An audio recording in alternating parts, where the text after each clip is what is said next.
The darkness smells like blood and cordite. Commander Alara Thorne's hands are slick with it. Red. Too much red. The kind that doesn't wash off, not really, not ever. Kandahar. 8 months ago. A doorway that should have been safe. Lieutenant Garrett Sullivan lies in her arms, 29 years old and dying fast. The muzzle flash that killed him came from a corner the intelligence report swore was empty. 3 hostiles the Marines had promised. Minimal security, clean extraction. They'd been catastrophically wrong. Garrett's eyes find hers. Blue eyes, the kind that crinkle when he smiles, except he's not smiling now. His lips move. She leans closer, her ear to his mouth, and his last words are a whisper that cuts deeper than any blade. Tell Sophie, I tried. His daughter. 3 years old, blonde pigtails and gap-toothed grin. A little girl who will grow up asking why Daddy never came home. Alara's scream tears through the compound. Primal. Broken. The sound of something inside her shattering into pieces that will never fit together quite right again. She returns fire on pure instinct. 12 hostiles pour from positions that shouldn't exist.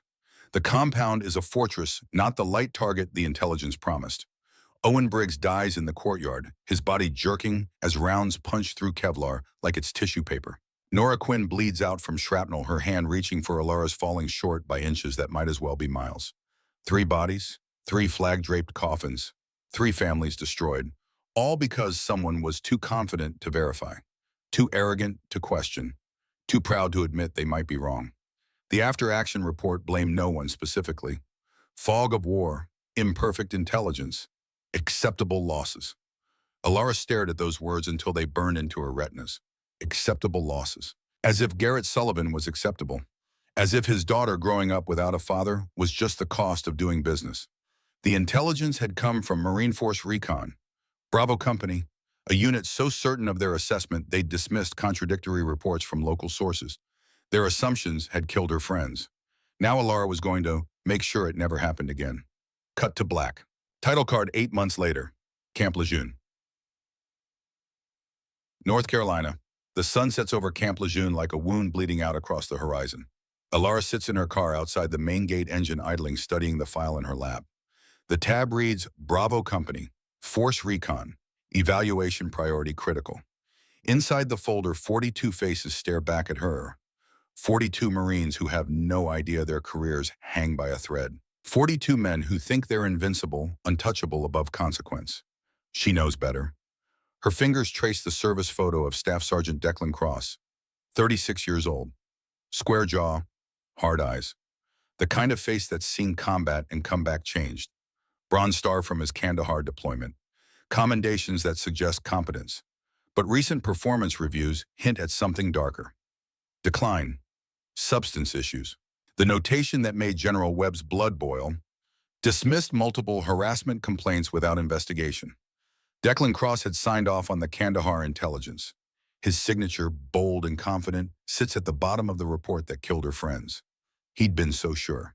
95% confidence. 3 hostiles, minimal security. He'd been wrong, and 3 people died because of it. Alara closes the folder and stares at her reflection in the rearview mirror. 25 years old. Youngest woman ever to command a SEAL team. Dark hair pulled back in a severe ponytail. Eyes that have seen too much death for someone barely old enough to rent a car. She reaches for her collar and carefully removes her commander's insignia, tucking the pins into the glove compartment. Next, her watch, her academy ring, anything that might identify her rank or affiliation. She changes in the car, pulling on an olive green t-shirt and camouflage cargo pants. Civilian contractor, maybe. Lost girlfriend, looking for her Marine boyfriend. Nobody important. That's the point. General Malcolm Webb had given her the mission 3 weeks ago, sliding the folder across his desk with the weight of a man who'd run out of better options. Evaluate Marine Force Recon Bravo Company, he'd said. Determine if their culture can be rehabilitated or if the unit needs to be dissolved entirely. Why me? Because you won't pull punches. Because you understand what happens when arrogance replaces competence. Webb's eyes had held hers gray and grave. And because what happened in Kandahar happened because of people exactly like the ones in that unit. This is your chance to make sure it doesn't happen again. She'd taken the folder without hesitation. Now she's walking into the lion's den, and the lions have no idea she's anything but prey. The gate guard barely glances at her visitor credentials. She's just another civilian on a base full of them. Contractors, dependents, delivery drivers. Invisible. Forgettable. Perfect. The walk to mess hall, Echo, takes 12 minutes. Alara uses every second to observe. Marines everywhere, their voices carrying on the evening air. Laughter with edges sharp enough to cut. Posturing. Territorial displays. The kind of energy that fills a space when young men with too much testosterone and too little supervision gather in one place. She passes a group of 4 Marines smoking outside the barracks. They look her up and down with the kind of appraisal that makes her skin crawl, but she keeps her face neutral. One of them, a corporal with a shaved head and knuckles scarred from too many fights, makes a comment she pretends not to hear. His friends laugh. Alara makes a mental note. Corporal Vaughn Ashford, 6'4", 240 pounds, muscles built for intimidation rather than function. Washed out of Ranger School twice, not because he lacked physical capability, but because he couldn't follow orders from anyone he didn't respect. The kind of soldier who mistakes cruelty for strength. She keeps walking. Mess Hall Echo sits at the edge of the company area, a squat building that smells like industrial cleaner and old grease. Through the window, she can see them. 42 Marines filling the space like an occupying army. Voices bounce off walls. Laughter comes in aggressive bursts. Body language screams ownership of every square inch. Alara pauses at the door, one hand on the handle, and takes a breath. This is it. The moment she steps from observer to participant. The moment the experiment begins. She pulls the door open and walks inside. The effect isn't immediate. A few heads turn casual glances that slide off her like water. She's not interesting yet. Just another woman in the wrong place, probably lost, definitely not important. Alara finds an empty table in the corner, as far from the main group as possible, and sits down. She pulls out a small notebook, the kind reporters use, and a pen. Opens to a blank page. Starts writing. 1847 hours. Mess Hall Echo. 42 subjects present. Immediate observation, hierarchical structure visible in seating arrangement. Alpha male at center table, subordinates arranged by proximity to power. At the center table, Staff Sergeant Declan Cross holds court. He's telling a war story, his hands animated, his voice carrying across the room. The Marines around him hang on every word like disciples receiving gospel. They laugh when he laughs. Fall silent when his tone shifts. It's a performance and everyone knows their role. Alara studies him with clinical detachment. His hands shake slightly when he lifts his coffee cup. Bloodshot eyes. A joke that lands harder than it should, forced rather than natural. A man trying too hard to maintain a position he feels slipping away. Beside him, Corporal Vaughn Ashford sits like a coiled weapon. He doesn't talk much, but when someone speaks out of turn or laughs at the wrong moment, his gaze snaps to them with predatory focus. The enforcer, the physical manifestation of Declan's authority. The dynamic is textbook toxic leadership. Charismatic alpha past his prime, using a violent subordinate to maintain control through fear. It's a structure that works until it doesn't, and when it collapses, people get hurt. Alara writes it all down. 3 minutes pass before the first Marine notices her. A young lance corporal, maybe 22, with acne scars and the nervous energy of someone still trying to prove themselves. He nudges the guy next to him, points in her direction. They exchange words she can't hear. The lance corporal stands and walks over his stride, somewhere between curious and confrontational. Hey, you. He stops at her table, arms crossed. This mess hall is for Bravo Company. You authorized to be here. Alara looks up slowly, as if his interruption is only mildly interesting. I'm waiting for someone. Who? That's not your concern. His face flushes, not used to being dismissed. Look, lady, I don't know who you think you're waiting for, but civilians aren't supposed to be in here without an escort. I'll be fine. I'm gonna need you to leave. Alara meets his eyes, holds them for a 3 count, then returns to her notebook without another word. The dismissal is absolute. The lance corporal stands there, confused and irritated, unsure what to do with a woman who won't comply with his authority. Finally, he turns and walks back to his table, muttering to his friends. They all look her way now. 42 sets of eyes, ranging from confused to annoyed to vaguely amused. Alara keeps writing. Subject notation. Low-ranking member attempts to assert dominance. When met with non-compliance, retreats rather than escalates. Suggests authority structure requires backup to enforce. 7 minutes later, the real test arrives. Vaughn Ashford rises from the center table with the slow, deliberate movement of a predator who's spotted prey. He's even bigger up close, his shadow falling across Alara's table like a threat made physical. The mess hall quiets. Everyone watches. This is entertainment now. Excuse me, sweetheart. His voice carries loud enough for the whole room to hear. Here, think you're in the wrong place. Alara doesn't look up from her notebook. I don't think so. This is a Marine mess hall. You're not a Marine. Observation noted. Vaughn's jaw tightens. He's not used to being ignored, not used to women who don't flinch when he looms over them. His hands grip the edge of her table and he leans forward, bringing his face closer to hers. I asked you a question. No, you made a statement. There's a difference. A few Marines nearby stop eating, sensing the shift from curious to potentially violent. This is what happens in Bravo Company. Small challenges escalate into dominance displays. And if you don't have a dick and 200 pounds of muscle, you lose. Okay, smartass, let me make this clear. Vaughn plants both hands on her table and leans down until his face is inches from hers. You don't belong here. Whatever you're doing, do it somewhere else. Alara finally looks up, meets his eyes without a trace of fear. I'll leave when I'm finished. You'll leave when I tell you to leave. No, I won't. The standoff lasts 3 seconds. To Vaughn, it probably feels like an eternity. His entire identity is built on intimidation, on making people smaller than him feel even smaller. But this woman isn't shrinking. She's looking at him like he's a specimen under glass, mildly interesting, but ultimately insignificant. He straightens up, confused by her complete lack of fear. Fine, stay, but don't blame me when someone decides you need an attitude adjustment. He walks away, returning to Declan's table. Alara watches him go, then makes a note in her book. Subject Ashford Vibe aggressive territorial, uses physical intimidation as primary interaction method. Responds poorly to noncompliance. Likely escalation pattern if dominance not established. 15 minutes pass. The mess hall returns to its normal chaos. Voices rise and fall. Trays clatter. Someone drops a fork and it rings against tile like a small bell. Alara observes everything. Who speaks and who listens. Who laughs at whose jokes. Who defers and who dominates. The invisible architecture of power that determines who matters and who doesn't. She notices one Marine who doesn't quite fit the pattern. Private First Class Rowan Hayes, sitting at the edge of Declan's table, but clearly not part of the inner circle. 22 years old with the kind of face that still holds on to boyhood.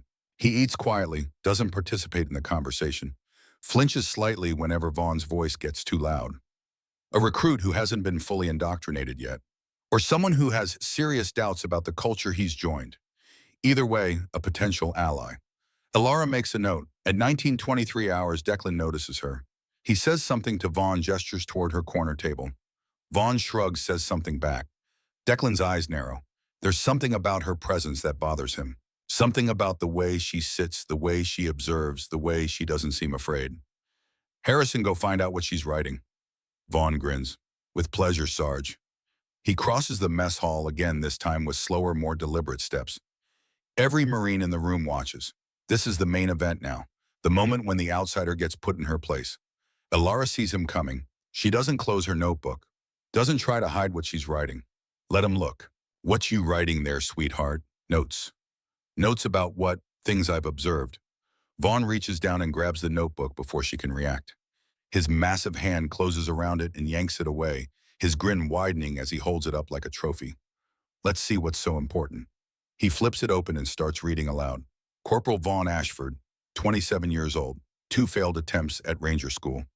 His grin falters. 17 informal complaints for aggressive behavior, none of which resulted in formal discipline because, his voice drops, because your sergeant protects you. The mess hall goes dead silent.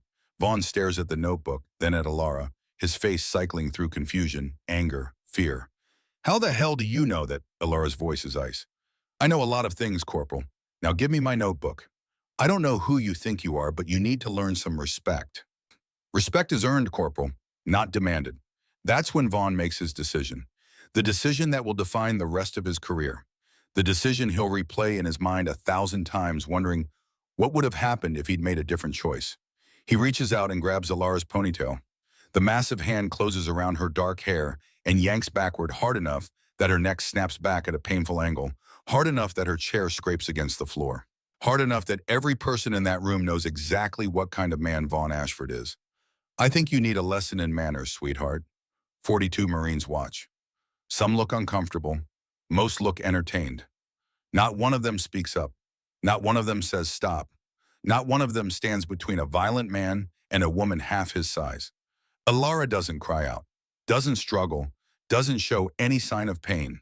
She simply reaches into her pocket with her free hand and pulls out her phone, points it at Vaughn's face, takes a photo of the flash bright in his eyes. Documented, she says calmly. Vaughn's hand tightens in her hair. You threatening me, little girl? You know who I am. Corporal Vaughn Ashford, 2 failed attempts at Ranger School, 17 informal complaints for aggressive behavior, none of which resulted in formal discipline because your sergeant protects you. Divorced no kids drinks too much on weekends. Shall I continue? The laughter dies in Vaughn's throat. How the hell do you know that? I know a lot of things, Corporal. Now give me my notebook. I don't know who you think you are. Let her go, Ashford. Declan Cross has risen from his table and crossed the room. He stops 3 feet away, studying Alara with the calculated interest of a predator assessing prey. Problem, Corporal. No problem, Sarge. Just teaching this civilian some manners. She give you trouble. She's got a smart mouth, thinks she knows things about us.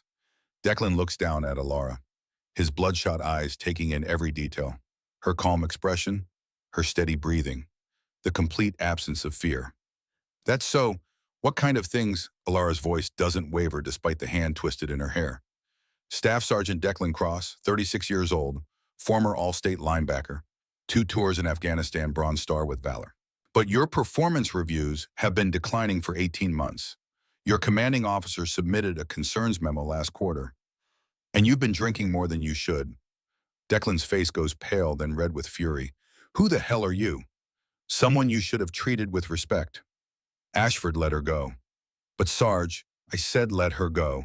Vaughn releases her hair, confusion and anger warring on his face. Alara calmly reaches up and smooths her ponytail back into place, her movements deliberate and unhurried. Thank you. Don't thank me. Declan steps closer, using his size to intimidate. It doesn't work. I want answers. Who are you? Why are you here? And how do you know things that are supposed to be classified?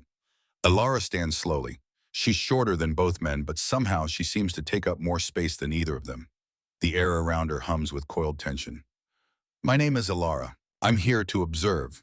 And the things I know, she smiles without warmth. You'd be amazed what's available to someone with the right clearance. Right clearance for what? That's need to know, Sergeant. And right now, you don't need to know. Declan's hands are shaking now, and not just from the tremor she'd noticed earlier.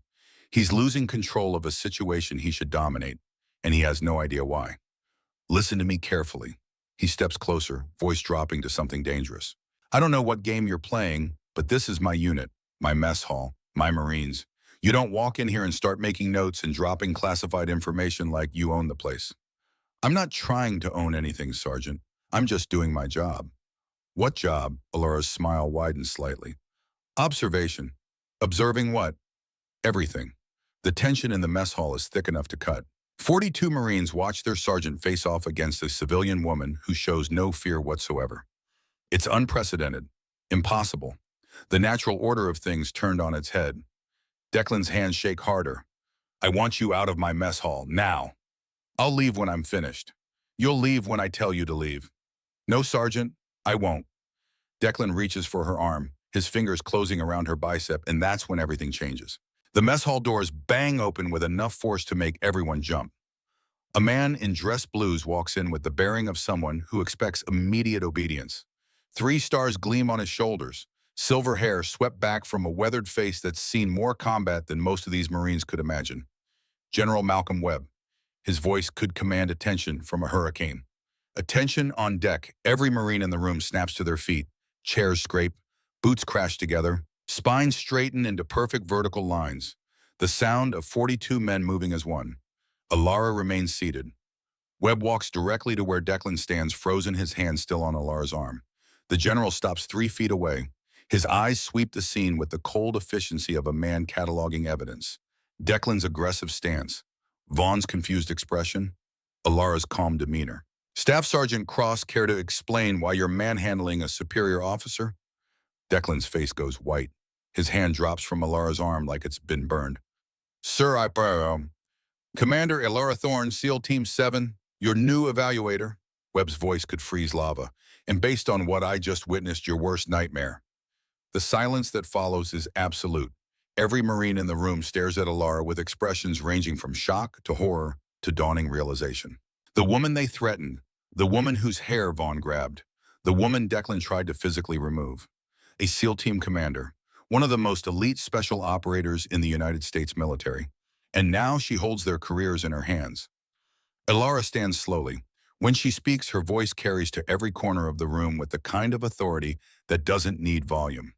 I've been observing your unit for 47 minutes. In that time, I've witnessed harassment, intimidation, attempted assault, and a complete breakdown of professional conduct. She reaches into her pocket and pulls out her commander's insignia, buttons them onto her collar with deliberate precision. The twin silver bars catch the fluorescent light. She looks at Vaughn. You grabbed my hair because you thought I was weak, because you saw a woman and assumed victim. She looks at Declan. You attempted to physically remove me because you couldn't stand someone challenging your authority even for a moment. She looks at the rest of the Marines, her eyes moving from face to face. And none of you did anything. You watched your fellow Marines assault a civilian, and not one of you spoke up. Her voice hardens. 8 months ago, SEAL Team 7 conducted a joint operation based on intelligence provided by Marine Force Recon. The intel was wrong, catastrophically wrong. 3 of my operators died, 3 of my friends, 3 Americans who trusted that the Marines providing our intelligence had done their jobs properly. The words land like artillery shells. They hadn't, they assumed, they dismissed contradictory information because it came from sources they deemed unreliable. They were so confident in their superiority that they never bothered to verify. She holds up her notebook. That's why I'm here. To determine if this unit's culture can be fixed or if it needs to be eliminated entirely.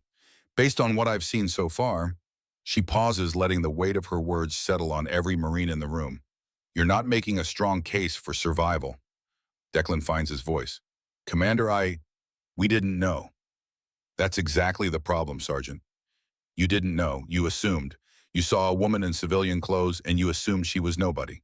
You assumed you could treat her however you wanted without consequences. You assumed wrong. If we had known who you were, Elara's laugh is bitter, you would have treated me with respect. That's not respect, Sergeant. That's self-preservation. Respect means treating everyone with dignity, regardless of whether they can hurt your career. She turns to General Webb. Sir, I have enough documentation to recommend immediate dissolution of this unit. The culture here is toxic. The leadership is compromised. The enlisted personnel have been conditioned to accept and participate in behavior that violates every principle of military conduct. Webb nods slowly. That's your assessment. Based on 47 minutes of observation, yes. Seems fast. The evidence was overwhelming.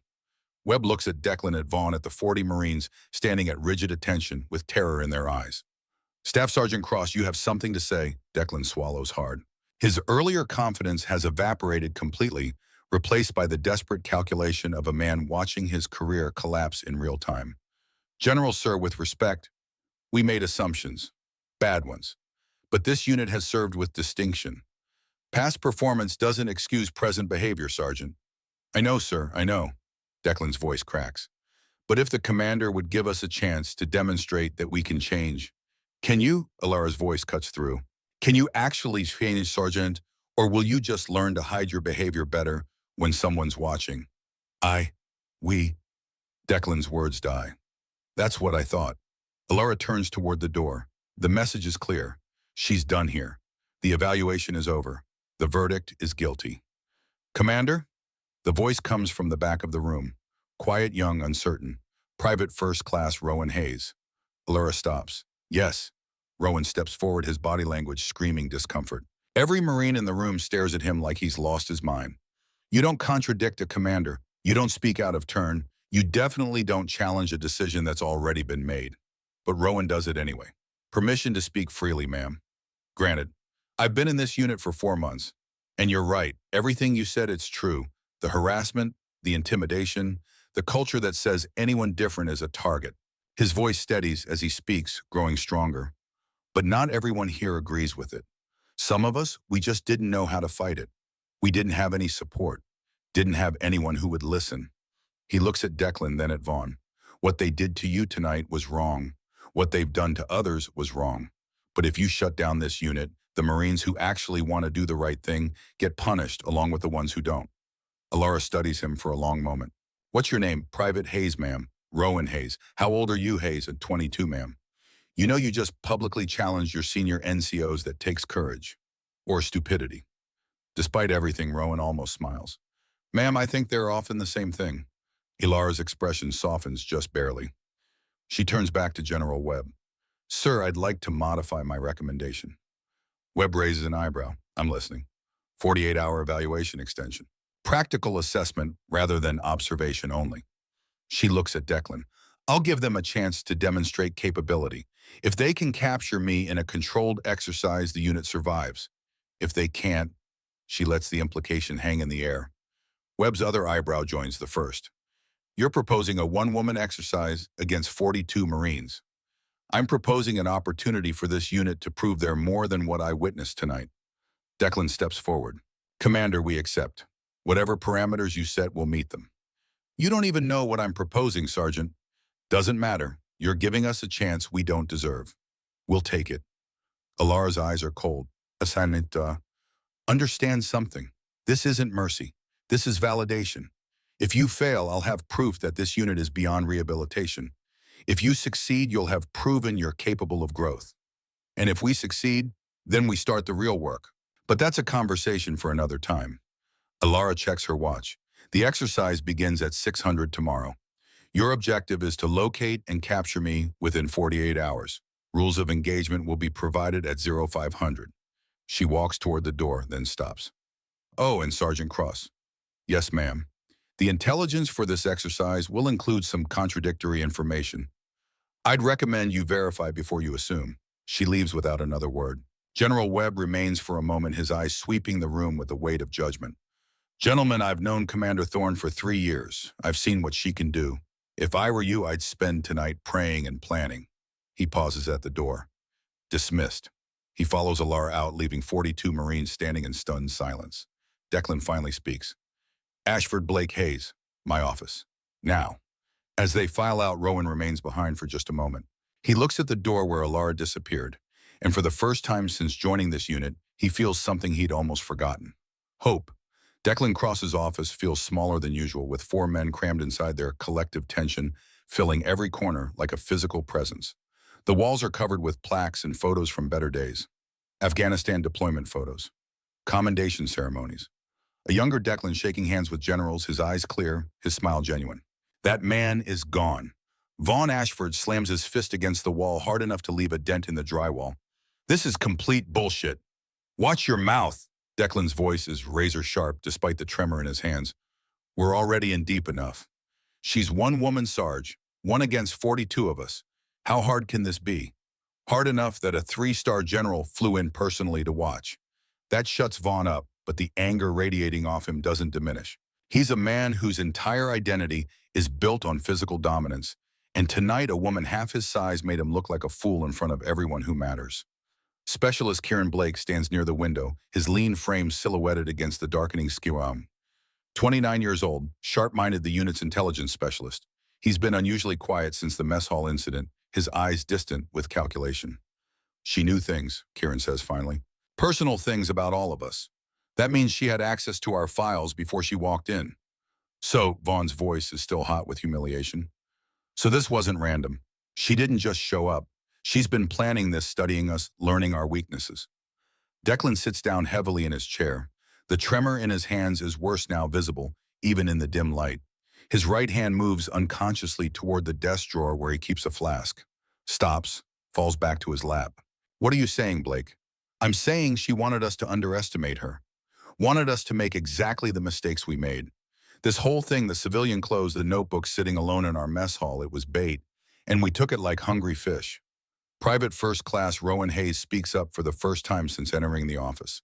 At 22, he's the youngest in the room, but his tactical mind earned him a seat at this table. What do we actually know about her? Really know. Kieran pulls out his phone, fingers moving rapidly across the screen. I've been looking her up since we left the mess hall. Commander Ilara Thorne, 25 years old. Youngest woman to ever command a SEAL team. Graduated top of her class at Annapolis. BUD/S honor graduate. 3 combat tours. Silver Star. 2 Bronze Stars. Purple Heart. Vaughn laughs, but it's hollow, bitter. She's got more decorations than all of us combined. It gets worse. She's trained in escape and evasion at the highest levels, speaks 4 languages, has completed solo infiltration missions that are still classified. Kieran looks up from his phone. Guys, this woman isn't just good. She's legendary. She's also human, Declan says firmly. She bleeds, she gets tired, she makes mistakes. Does she? Rowan's voice is quiet but cuts through. Because from where I'm standing, the only ones making mistakes tonight were us. Declan stands up abruptly, his chair scraping against the floor. Listen to me, all of you. I don't care how many decorations she has. I don't care how many missions she's completed. Tomorrow at 600, she becomes a target. And we are United States Marines. We don't lose to targets. Sarge, with respect. I'm not finished. The steel in Declan's tone makes everyone strow on it. Yes, we screwed up tonight. Badly. We let arrogance blind us and she used it against us. But that ends now. From this moment forward, we treat her like what she is, the most dangerous opponent we've ever faced. Vaughn cracks his knuckles, the sound like small bones breaking. Fine, how do we beat her? We start by not underestimating her again. Blake, I want everything you can find on SEAL evasion tactics. Hayes put together 3-man teams with overlapping patrol patterns. Vaughn, you're on perimeter, and if we spot her, you don't engage alone. Ever. Vaughn's jaw tightens. You think I can't handle? She took down SEAL candidates in training exercises. She's run operations against actual terrorists. You think your size advantage means anything to someone like that? The question hangs in the air. Finally, Vaughn nods. What about the contradictory intel she mentioned? Kieran asks. She said there would be false information mixed in. How do we know what's real? Declan is quiet for a moment. His hand moves toward the drawer again, stops again. We verify everything, no assumptions, no shortcuts. Kieran raises an eyebrow. That's new. Yeah, well, maybe it's time we learn some new tricks. The 0500 briefing comes faster than anyone expects. 42 Marines assemble in the training building, exhaustion mixing with adrenaline. Most haven't slept. The stakes are too high. The humiliation too fresh. Alara walks in exactly on time, still wearing her olive green t-shirt and camouflage pants. Her dark hair is pulled back in a practical ponytail, and her face shows no trace of last night's confrontation. She carries a folder. Good morning, gentlemen. A few mumbled responses scattered in weak. I said good morning. Good morning, ma'am. The response comes as one voice, now sharp and disciplined. Better. She opens the folder. Here are the parameters for your exercise. Your objective is to locate and capture me within 48 hours. The operational area is the entire Camp Lejeune training complex. That's approximately 36 square miles. Someone in the back whistles softly. You will have access to standard patrol equipment. No live ammunition, obviously, but training rounds are authorized. Capture is defined as physical restraint lasting longer than 10 seconds. If you tag me with training rounds, that counts as elimination. If I tag you, you're out of the exercise.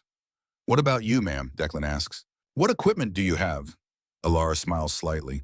The same as you. Training weapons, basic survival gear. Nothing special. And the contradictory intel?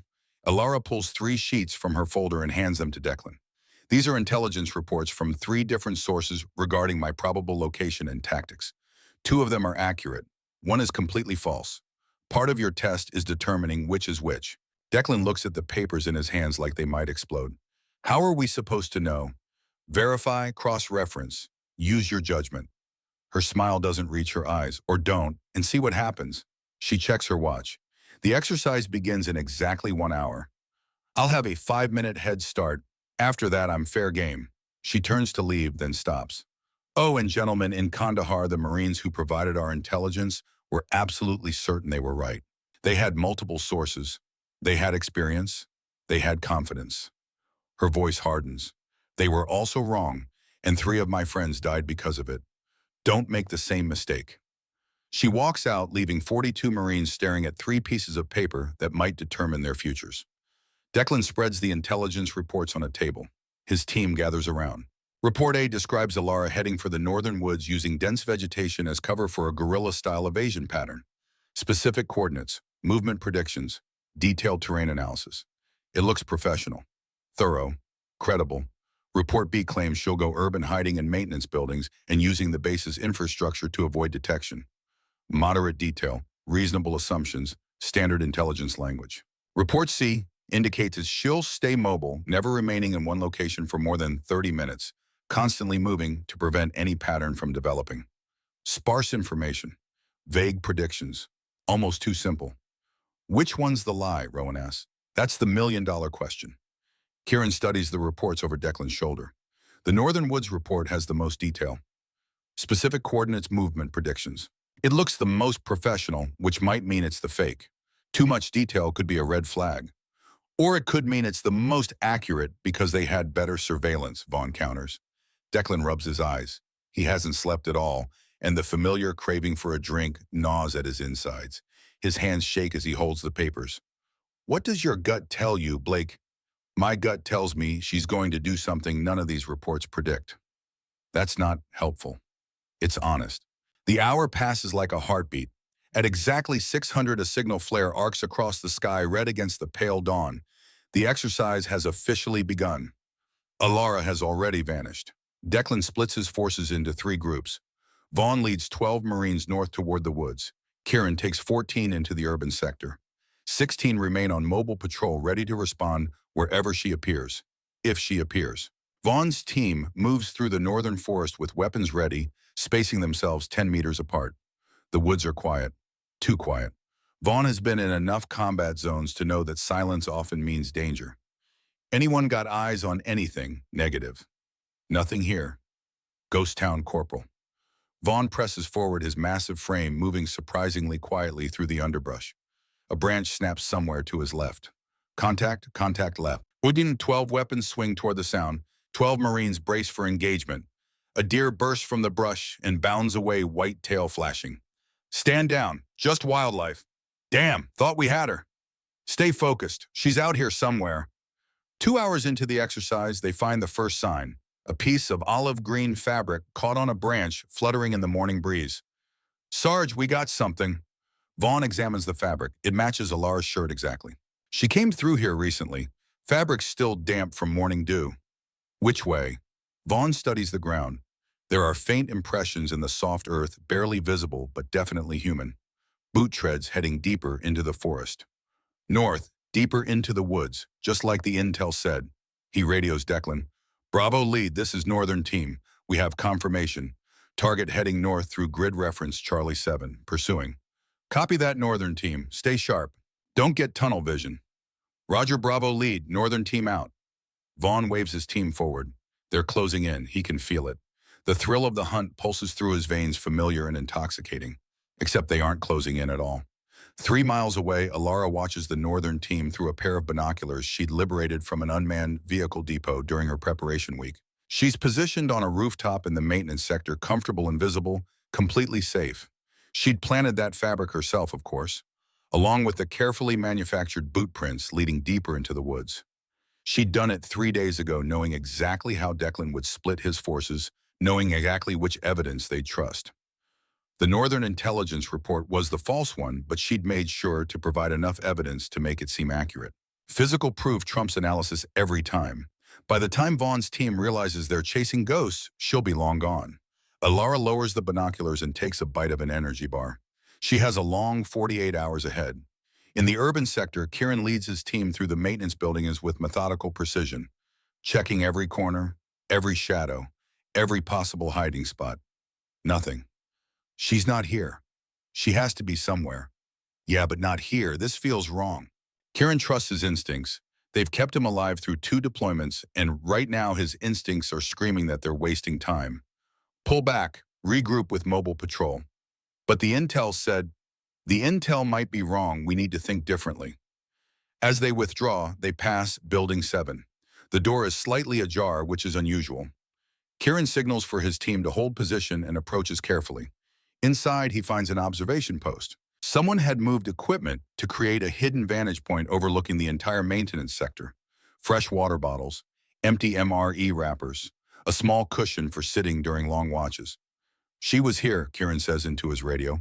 Building 7, but she's gone now. When Carl? Hours ago, maybe. This position is cold. So the urban intel had some accuracy, but the timing was wrong. She'd been there, but she'd left before they arrived, which meant she was always 1 step ahead.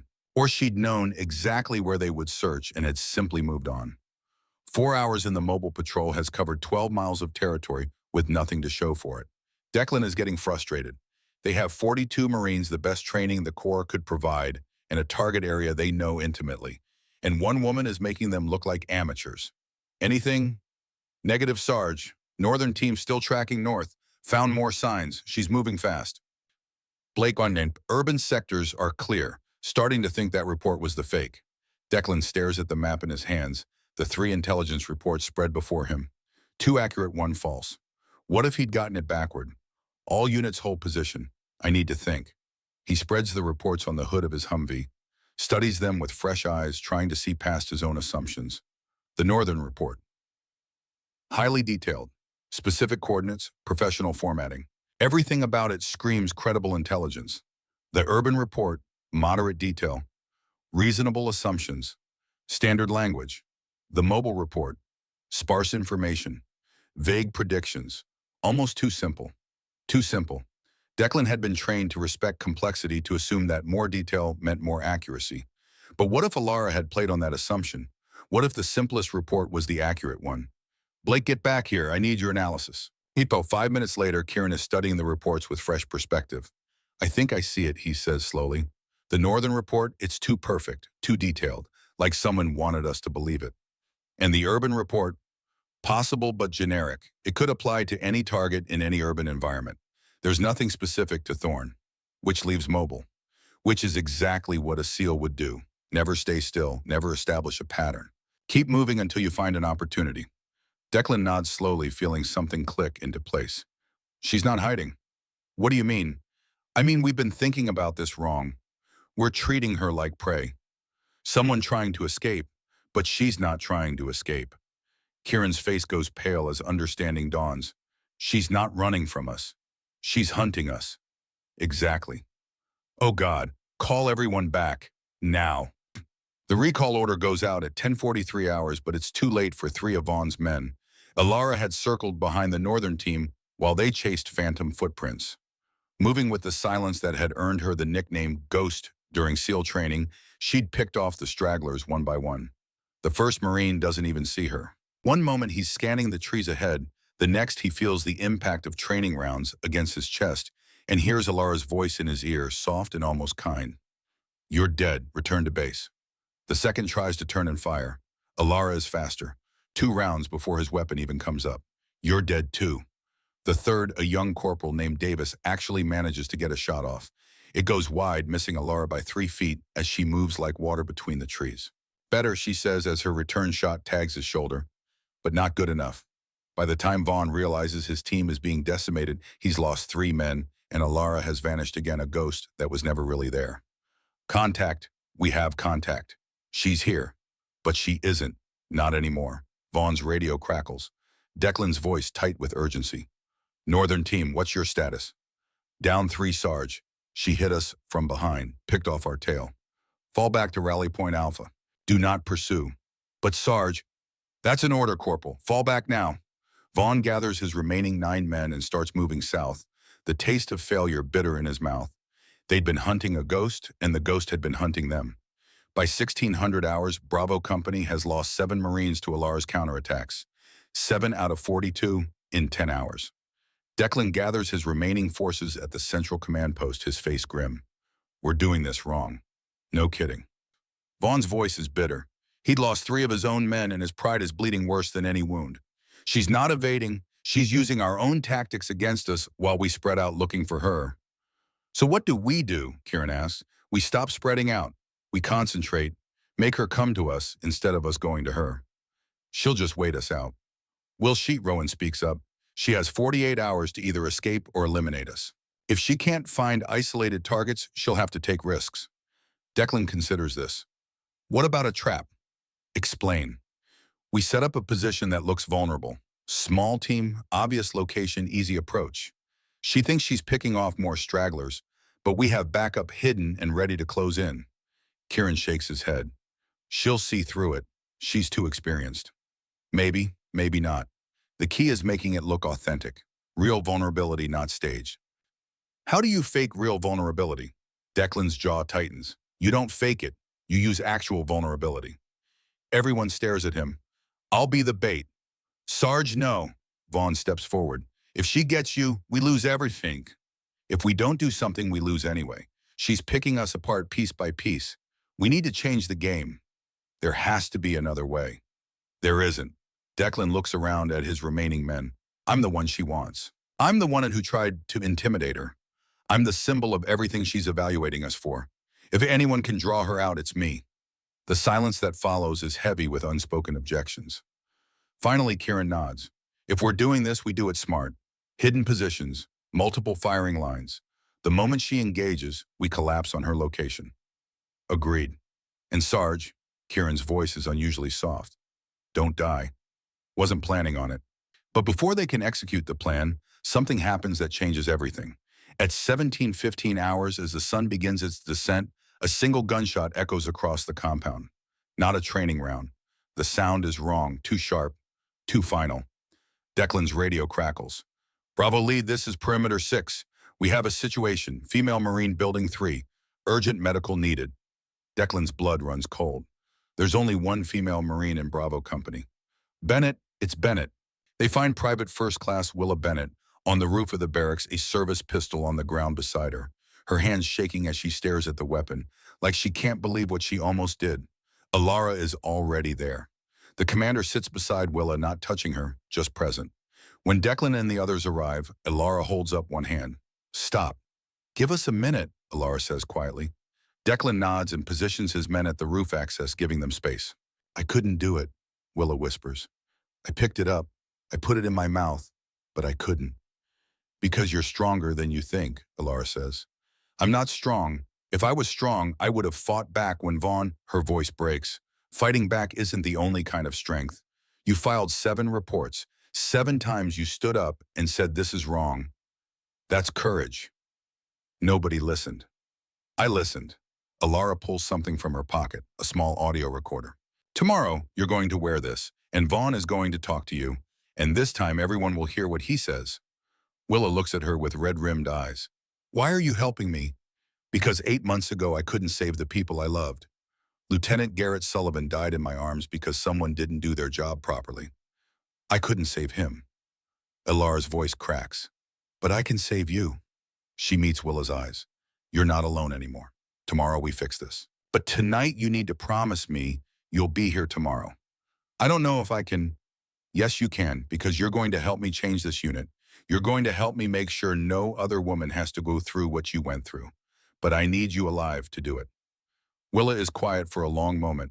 Then she nods. Okay. Okay. Alara helps her stand and guides her toward Declan. Staff Sergeant Private Bennett is going to the medical center for observation. I'll accompany her. The exercise is suspended for 12 hours. Yes, ma'am. And Alara's voice hardens. We're going to have a very serious conversation tomorrow about the culture in this unit that drove one of your Marines to a rooftop with a loaded weapon. Declan's face is ashen. Yes, ma'am. The next morning, day 2 of the exercise begins not with a hunt, but with a reckoning. Alara calls formation at 700. All 42 Marines, including Willa Bennett, who stands straighter than she has in months. Before we continue this exercise, we address Private Bennett's complaints. Vaughn steps forward. Commander, with respect, this isn't the time. Corporal Ashford, I will tell you when it's time to speak. Right now, it's time to listen. She turns to Willa. Private Bennett, tell them what happened. Willa's voice is small at first, but grows stronger. 3 months ago, Corporal Ashford cornered me in the supply room. He told me I needed to prove I belonged. He touched me without my permission. I reported it to Staff Sergeant Cross. He was drunk. He told me I must have misunderstood. That's a lie, Vaughn says. She's making this up for attention. Private Bennett, Alara says calmly, please play the recording from yesterday. Willa pulls out the audio recorder, presses play. Vaughn's voice clear as daylight. You want respect, Bennett? You're going to have to earn it, and we both know how you can earn it. The silence that follows is crushing. That's not, I didn't mean, Vaughn stammers. 7 reports. Alara says, her voice like ice. 7 times Private Bennett told you something was wrong, and 7 times you dismissed her. Staff Sergeant Cross, you want to know why I'm really here. She looks at Declan. Not just because your intel killed my people, but because the culture that dismissed contradictory intelligence in Kandahar is the same culture that dismissed 7 harassment reports. It's all the same disease. Arrogance. The belief that you know better. The refusal to verify what makes you uncomfortable. She turns to Vaughn. Corporal Ashford, you're confined to quarters pending court-martial proceedings. General Webb will be notified within the hour. You can't do this. I just did. Alara's voice is final. Real leaders protect their people, all of them, not just the ones who look like them. She addresses the formation. This unit has a choice. You can continue being the Marines who let this happen, or you can become the Marines who make sure it never happens again. The rest of day 2 proceeds differently. The exercise continues, but the Marines are different, quieter, more thoughtful. The easy arrogance is gone, replaced by something that looks like shame. By nightfall, Alara has eliminated 4 more Marines, bringing the total to 11 out of 42. But the eliminations feel different now. Each one is a lesson. Each one is delivered with guidance rather than contempt. At 2100 hours, Declan executes his trap plan. He positions himself alone at the communication station, fumbling with a broken radio, making himself vulnerable. 34 Marines hide in surrounding positions, waiting. Alara appears exactly as predicted, emerging from the darkness like smoke. Interesting strategy, Sergeant. Declan spins. How did you tell your hidden team's Blake at position 3? The others at 7 and 9. You need better concealment. Then why haven't you tagged me out? Because elimination isn't my goal, Sergeant. It never was. She steps closer. In the first 10 hours, you split forces on unverified intel. Lost 7 men.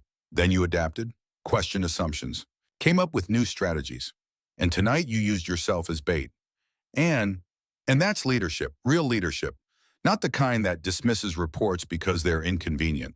Not the kind that protects bullies because they're useful. The kind that puts the mission above ego.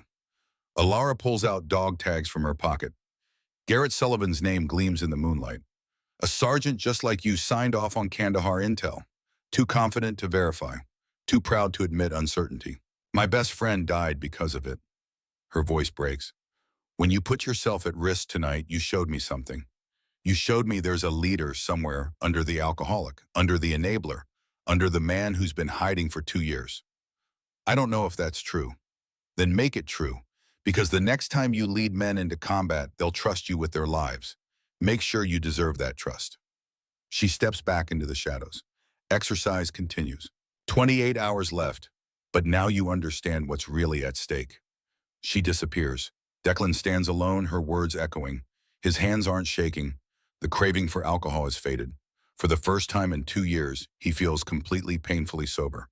And he realizes Alara Thorne didn't come to destroy them. She came to save them. The question is whether they're brave enough to let her. Declan Cross returns to the command post at 21:47 hours with a different look in his eyes. The kind of look that comes from staring into the abyss and finding something worth saving on the other side. Kieran Blake notices immediately. He's sitting at a makeshift desk studying topographical maps that no longer matter. And when Declan walks through the door, Kieran straightens. Sarge, what happened out there? She found me. Vaughn's replacement, Corporal James Hendricks, stands up. Vaughn is confined to quarters awaiting court-martial, and Hendricks has stepped into the enforcer role with considerably less enthusiasm. Why aren't you tagged out? Because she didn't want to tag me. She wanted to talk. The remaining 34 Marines exchange confused glances. They've gathered in the command post exhausted and demoralized, waiting for orders that make sense of a situation that defies all logic. Talk about what? Rowan asks. Declan sits down heavily. For a long moment, he doesn't speak. When he finally does, his voice is different, quieter, stripped of the bravado that's defined him for years. About why she's really here, about what happened in Kandahar, about what we've been doing wrong, not just in this exercise, but in everything. I don't understand. Neither did I, not until tonight. Declan looks at Kieran. Remember what you said earlier, that she wasn't trying to escape, she was trying to eliminate us. Yeah, you were half right. She wasn't trying to eliminate us. She was trying to teach us. Hendricks frowns. Teach us by making us look like idiots. Yes, exactly like that. The edge in Declan's tone makes everyone straighten. Because that's what we've been acting like. Idiots. Arrogant, overconfident idiots who thought we knew everything and didn't need to verify anything. Sarge, I'm not finished. Declan stands, and the transformation in how he carries himself makes everyone pay attention. The old authority is still there, but it's different now. Tempered, earned rather than demanded. 8 months ago, Marines provided intelligence for a SEAL operation in Kandahar. The intel was wrong, catastrophically wrong. 3 SEALs died because Marines like us were too proud to admit uncertainty. The room goes silent. No one moves. No one breathes. She's not here to destroy us. She's here to make sure we never make that mistake. And the only way she could do that was by showing us exactly how wrong we could be. Kieran speaks slowly, carefully. So the exercise is still real.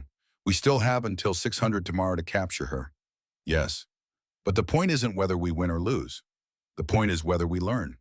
Learn what? Hendrix's voice has lost its edge, replaced by something that might be genuine confusion. That assumptions kill. That verification saves lives. That being wrong isn't weakness, but refusing to admit it is. The words hang in the air like smoke after gunfire. Rowan clears his throat. So what do we do now? Declan looks at his watch. 28 hours remaining. 28 hours to prove they're more than the toxic culture that nearly destroyed them. We have an idea. He pulls out the intelligence reports Alara had provided, spreading them across the table like a hand of cards in a game where the stakes are everything. We've been treating these as a puzzle to solve. Which one is real? Which one is fake? But what if that's the wrong approach? What do you mean, Baron? What if all of them contain some truth and some lies? What if the test isn't about picking the right one, but about verifying each piece of information independently? Kieran's eyes widen. Cross-referencing, not choosing between sources, but building a composite picture from verified data points. Exactly. That would take hours. We have hours. What we don't have is room for more mistakes. The work begins immediately. Kieran takes the lead, breaking down each intelligence report into individual claims, location predictions, movement patterns, tactical preferences, equipment assumptions. Each claim is assigned to a team for verification. Not assumption, verification. Northern Woods report says she prefers elevated positions for observation. Can we confirm? Rowan checks his notes from the earlier engagement. The 3 eliminations in the northern sector all came from ground level. She was below our men, not above them. That claim is false. Mark it. What about the urban report's claim that she'll use infrastructure for concealment? Kieran pulls up something on his tablet.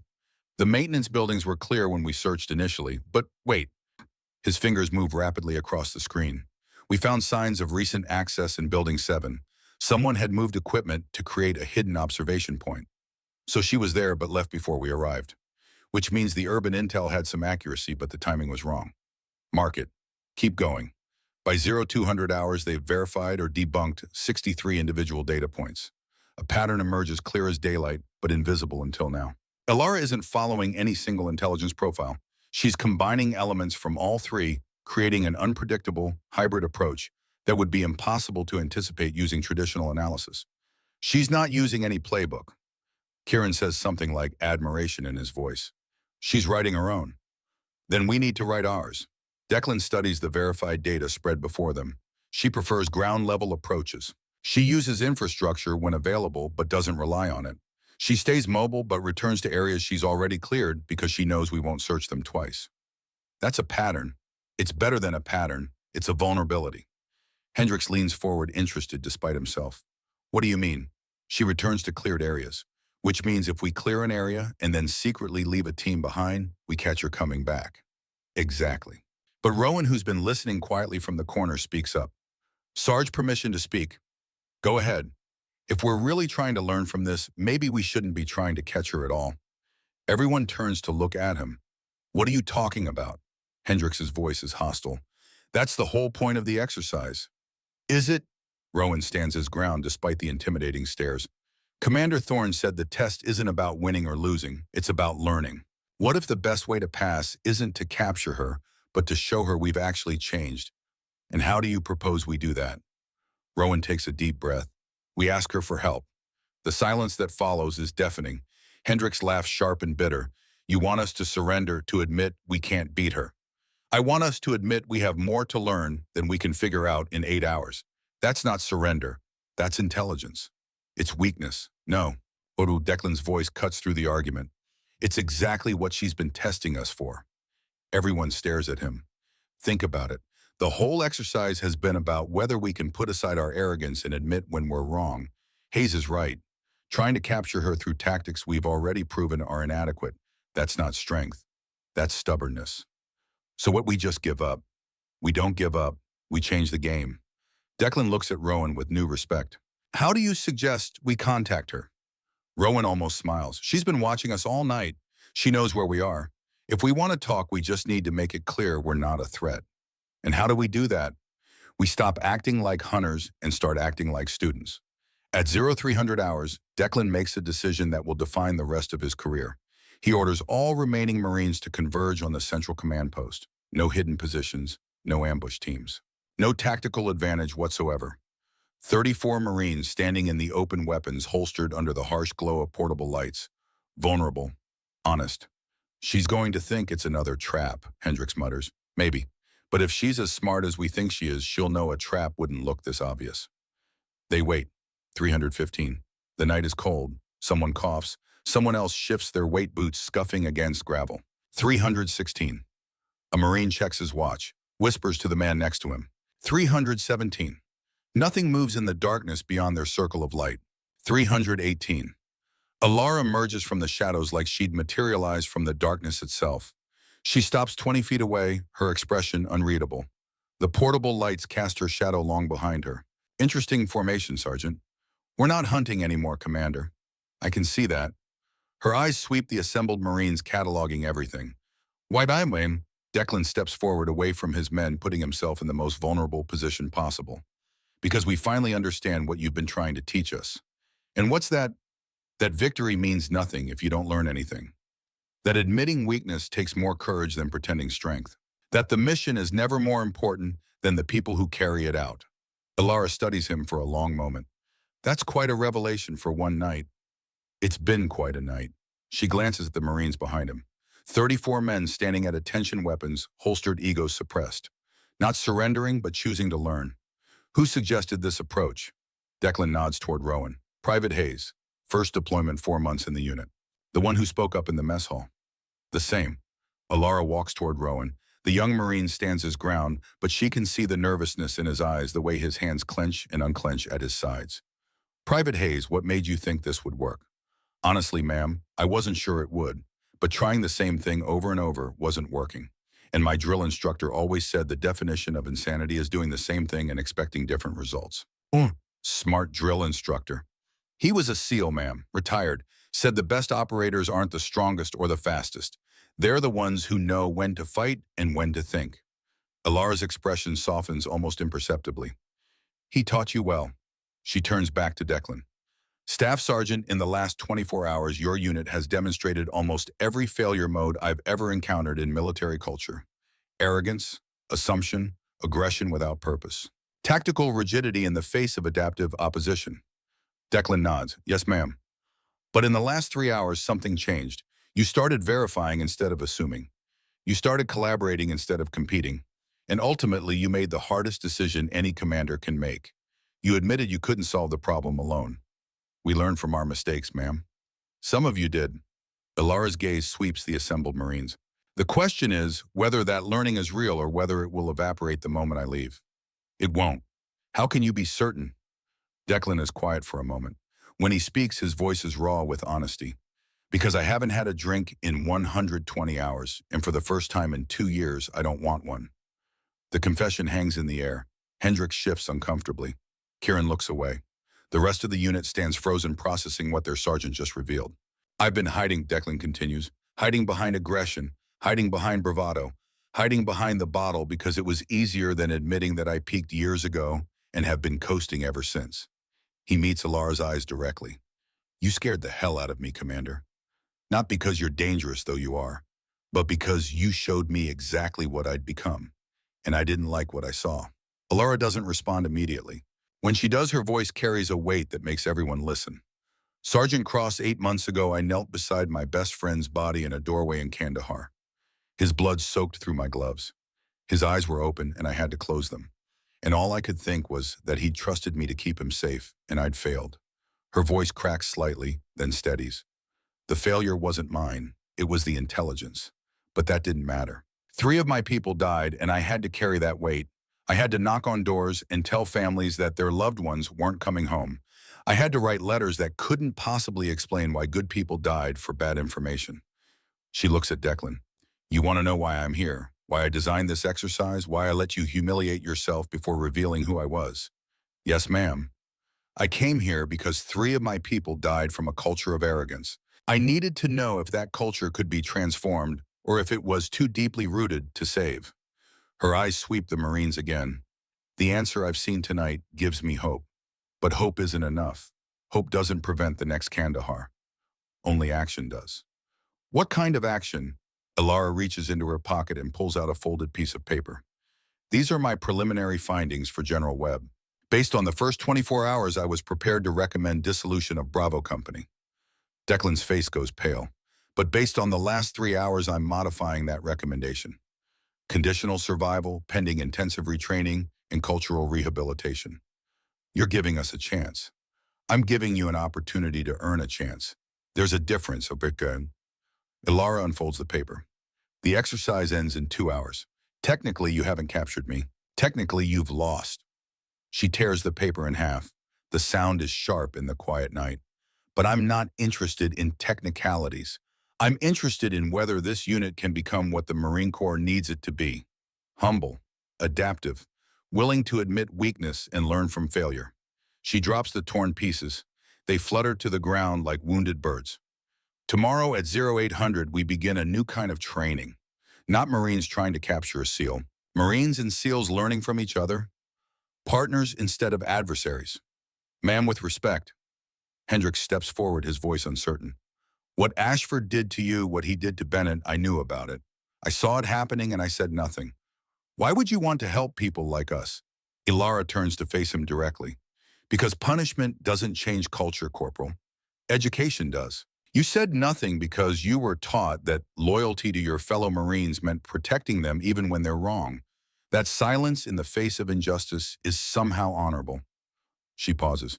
I could destroy all your careers with one report. I could make examples of every one of you, but that would only prove I'm as small as you thought I was, and I'm not. The authority in her voice is absolute. I'm a commander. My job isn't to punish people who fail. It's to develop people who can succeed. Even the ones who start by watching their brothers assault women and saying nothing. Hendricks' eyes glisten. We don't deserve that, ma'am. No, you don't. Not yet. But you can earn it. Ilara steps back, addressing the entire unit. All of you can earn it starting tomorrow. Starting with the willingness to admit that everything you thought you knew might be wrong. And if we fail again, then you fail again. And you learn from that failure too. The only unforgivable failure is the refusal to keep trying. The eastern sky is beginning to lighten, dawn approaching. The exercise officially ending in 90 minutes, though. Everyone knows the real test is just beginning. Declan looks at his men, at the transformation that's begun in the last few hours, at the long road still ahead. Commander Thorne. Yes, Sergeant. Thank you. Don't thank me yet. The hard part hasn't even started. I know. That's what I'm thanking you for. The chance to do the hard part. Ilara nods slowly. 0800, training compound. Don't be late. She turns and walks into the dawn, her dark hair catching the first rays of sunlight. The 34 Marines watch her go, each processing what just happened in their own way. Rowan speaks quietly. That's what a real leader looks like. No one disagrees. At 0600 hours, General Malcolm Webb arrives to officially end the exercise. He finds 42 Marines standing in formation, not with the defeated posture of losers, but with the focused intensity of men who've discovered something important. Commander Thorne briefed me on the night's events. Webb says, his voice carrying across the formation. Unconventional ending. Yes, sir. Declan's voice is steady. She says you learned something. We're beginning to learn, sir. We have a long way to go. That's more self-awareness than I've seen from this unit in 3 years. Webb's expression is unreadable. She's recommended continued operation with intensive retraining. I've approved it. Thank you, sir. Don't thank me. Thank her. And then spend every day proving she made the right call. We will, sir. Webb studies the formation for a long moment. Dismissed. Rest for 2 hours. Training begins at 0800. The Marines disperse, but the energy is different now. No swagger. No arrogance. Just purpose. At 0755, the training compound is full. 42 Marines in formation, fresh uniforms, alert expressions. Ready. Ilara arrives exactly on time, wearing her Navy uniform for the first time since the mess hall. Her commander's insignia gleams on her collar. She's not hiding anymore, and neither are they. Good morning, Bravo Company. Good morning, Commander. Yesterday you were hunting me. Today we learned together. Different dynamic, different rules, different expectations. She walks along the formation, making eye contact with each Marine. Over the next 5 days, we will break down everything you think you know about tactics, leadership, and collaboration. We will rebuild it from the ground up using principles that have kept my SEALs alive through situations that would have killed lesser operators. She stops in front of Declan. This will be painful physically and emotionally. You will fail repeatedly. You will doubt yourselves. You will want to quit. We won't quit, ma'am. Good, because quitting is the only failure I won't forgive. The next 5 days blur together in a crucible of transformation. Day 1. 20 tactical scenarios, each containing hidden assumptions that lead to mission failure if not identified. It takes them 3 hours to complete the first 6. 3 hours of arguments, mistakes, frustration. 3 hours of learning that everything they thought they knew is built on foundations of sand. Alara reviews their work in silence. Scenario 3. You identified the assumption about enemy positions, but missed the assumption about civilian presence. In real operations, that oversight kills innocence. Day 2. Close quarters, combat. Alara demonstrates techniques that make traditional Marine training look primitive. Joint locks, pressure points, methods of neutralization that require precision rather than brute force. Hendricks volunteers for the first demonstration. Alara throws him 14 times before he finally manages to last more than 3 seconds. On the 15th attempt, he pauses before attacking. What are you waiting for? Trying to think, ma'am. Good, that's progress. Day 3. Joint operations with SEAL Team 4. The first attempt is a disaster. Marines and SEALs can't coordinate. Different communication styles, different tactical approaches, different assumptions about roles and responsibilities. 17 minutes. 8 simulated casualties. Complete mission failure. The 4th attempt succeeds. 6 minutes. 0 casualties. Perfect coordination between 2 units that were strangers 72 hours ago. Day 4. Alara shows them photographs. Lieutenant Garrett Sullivan holding his daughter Sophie, blonde pigtails and gap-toothed grin. Petty Officer Owen Briggs with the engagement ring he never got to give.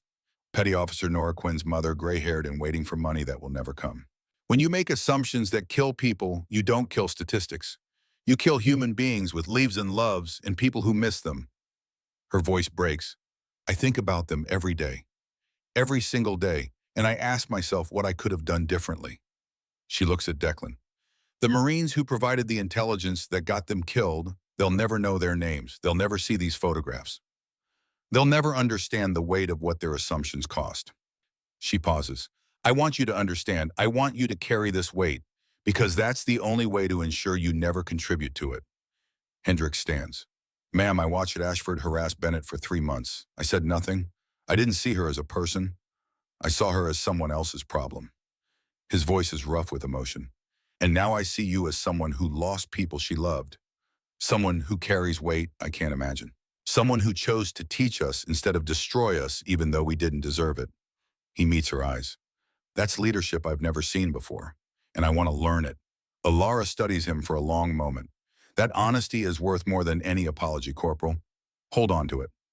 Day 5, the final evaluation, a complex multi-phase operation requiring everything they've learned. Assumption management, joint coordination, leadership under pressure. They fail the first attempt, and the second, and the third, but each failure is different. They're failing while trying new things, failing while collaborating, failing while questioning assumptions, failing forward. The 6th attempt succeeds. 23 minutes, 0 casualties, all objectives achieved. When it's over, the Marines and SEALs stand together in silence, processing what they've accomplished. At 1600 hours, General Webb arrives for the final assessment. He reviews Alara's documentation without speaking, his face revealing nothing. Finally, he looks up. Commander Thorne, your recommendation. Conditional approval for continued operations, sir. Subject to quarterly reviews and ongoing integration training with SEAL units. You believe this unit can sustain these changes? I believe they've demonstrated the capacity for change, sir. Sustainability will require continued effort and accountability. Webb turns to Declan. Staff Sergeant, what do you have to say? Declan steps forward. His posture is different now. Confident but not arrogant. Strong but not rigid. General, 5 days ago, I was the primary reason this unit was failing. My leadership created a culture of intimidation instead of collaboration. My drinking compromised my judgment. My refusal to listen to harassment complaints endangered one of my Marines. That's quite an admission. It's the truth, sir. And acknowledging truth is the first step toward fixing it. Webb studies him. Commander Thorne told me about your decision during the exercise, using yourself as bait. That took courage. It took desperation, sir, but sometimes desperation leads to wisdom. Webb almost smiles. Indeed it does. He addresses the entire unit. Bravo Company, you've been given an opportunity most failing units never receive. A chance to transform instead of dissolve. I strongly suggest you make the most of it. Yes, sir. Dismissed. 3 Marines remain behind. Declan Rowan and Willa Bennett approach Alara together. Commander, Declan says, we wanted to present you with something. He holds out a shadow box containing a Marine Corps emblem and a folded flag. This flag flew over our compound during the entire training period. We want you to have it as a symbol of our commitment to the lessons you taught us. Alara accepts the box, her hands trembling slightly. I don't know what to say. You don't have to say anything, ma'am. Just know that we'll honor this training every day. Rowan steps forward. Ma'am, I've been accepted into officer candidate school. My application cited the lessons from this training as my primary motivation. Alara looks at him with surprise. Hayes, that's wonderful. It wouldn't have happened without you, ma'am. You showed me that speaking up isn't insubordination. It's leadership. Willa speaks last, her voice steady and clear. Ma'am, I'm transferring to the Judge Advocate General's Corps, investigator training, so other women don't have to go through what I did. Alara's eyes brighten. Bennett, that's exactly the kind of change this Corps needs. You saved my life that night on the barracks roof, ma'am. I want to spend my career doing the same for others. You already have more courage than most officers I know. They're lucky to have you. By the time they're finished, Alara is struggling to maintain her composure. I came here to evaluate you, she finally says, to determine if you were worth saving. But somewhere along the way, you saved something in me too. She looks at the shadow box in her hands. For 8 months, I carried the weight of Kandahar alone. The guilt, the anger, the grief. I thought the only way to honor my friends was to destroy the culture that killed them. Her voice cracks. But you showed me a different way. You showed me that culture can change, that arrogance can become humility, that enemies can become allies. She meets Declan's eyes. You're not the same men who stood in that mess hall 8 days ago, and I'm not the same commander who walked in without rank insignia. We've all been transformed. 6 months pass like a held breath. Alara is in her office at Naval Base Coronado when her phone rings. The number is unfamiliar, but the area code is North Carolina. Commander Thorne. Commander, this is Staff Sergeant Cross. Her heart rate spikes. Sergeant, how's Bravo Company? We're deployed, ma'am, Syria. Just completed a joint operation with SEAL Team 4. Status, that's why I'm calling, ma'am. There's a pause. We had a situation last night. Intelligence suggested a clean extraction. Minimal resistance. Alara's blood runs cold. She knows these words. She's heard them before. Sound familiar? Declan's voice is steady. Cross, what happened? The intel was wrong, ma'am. We hit the compound and found 3 times the expected resistance. Ambush set up just like Kandahar. Her legs nearly give out. Casualties. There's a long pause. Then 0, ma'am, 0 casualties. Alara sinks into her chair, her hand pressed against her chest, where her heart is trying to break through her ribs. How, because we verified. Because we questioned the intel before we moved. Because Blake found contradictory information from a local source that our analysts had dismissed as unreliable. Declan's voice is thick with emotion. We stopped the mission, ma'am. Verified the contradictory intel. Discovered the ambush before we walked into it. Then we adjusted our approach and completed the extraction with 0 casualties. You stopped the mission. Yes, ma'am, because you taught us that being wrong isn't weakness. Not checking is. Lara can't speak. Tears stream down her face as she holds the phone with both hands. Commander, I just wanted you to know. Your training saved 23 lives last night. Marines and SEALs, the same people who would have died if we'd operated like we used to. Thank you for telling me. There's one more thing, ma'am. His voice breaks slightly. After the operation, I gathered the unit, showed them Lieutenant Sullivan's photograph, told them what happened in Kandahar, explained that the reason they were alive was because we learned from his death. He pauses. 23 warriors went home to their families because of Garrett Sullivan, because of what his sacrifice taught us. I thought you should know. Alara is crying openly now. Thank you, Cross. Thank you for calling. Thank you for learning. Thank you for proving that his death wasn't meaningless. It was never meaningless, ma'am. It just took us a while to understand why. That evening, Alara sits alone in her quarters holding Garrett's dog tags. She pulls out her phone and dials a number she's called every month for 8 months. Hello? A woman's voice, tired but kind. Sarah, it's Alara.